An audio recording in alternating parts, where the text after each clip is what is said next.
I'm sure that people of Pdiang area will get the opportunity to serve as an MLA once again, and we will work together to ensure that we take Pdiang constituency to new heights.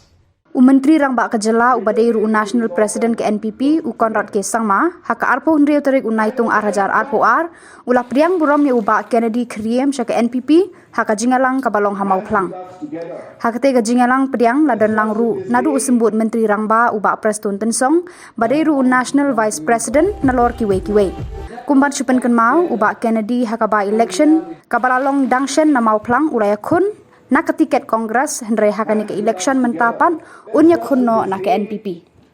We are seeing things moving in the right direction, and I'm hopeful that that energy will only go up. I'm hopeful that all different pending issues that are there, we will be able to resolve them working together. And in the time to come, I'm sure that people of Pdiang area will get the opportunity to serve as an MLA once again, and we will work together to ensure that we take Pdiang constituency to new heights. But because they see it and they don't want it to exist. So, before, let us fight together, and we are with you, sir. And may God be with you, guide you, protect you, so that you serve the state of Meghalaya a better place to live.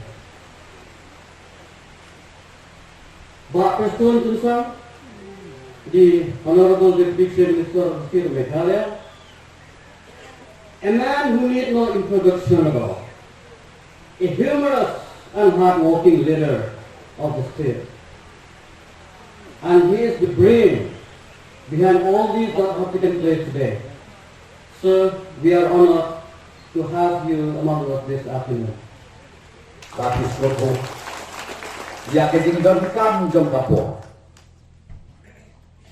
Baladak trei la kejom umpoi sano bu au ba Kennedy. Lei habak ini ke anut kia trei la. Mi na Kennedy jaka. Da ka bensin. Kabadon kecil kerengan menjok. Na kuat ban ai tai kubur. Kejat ka pilih keren siapang ka peludi na si keren dia. Wah si kuat division ni pos ni no su ke bio kata ka kenteng ni senang. Ya ka beratu mata si kuat pada tu di. Kabangana ai kulai kerpan si minister. Recently we had a meeting for creating more division, more blocks in the entire state of Meghalaya, in spite of financial constraint. But let me tell you one thing. The number one division where we discuss is about Pdiang. The division that we discuss is about Pdiang. Muslim su bagi sawan bagi napuri.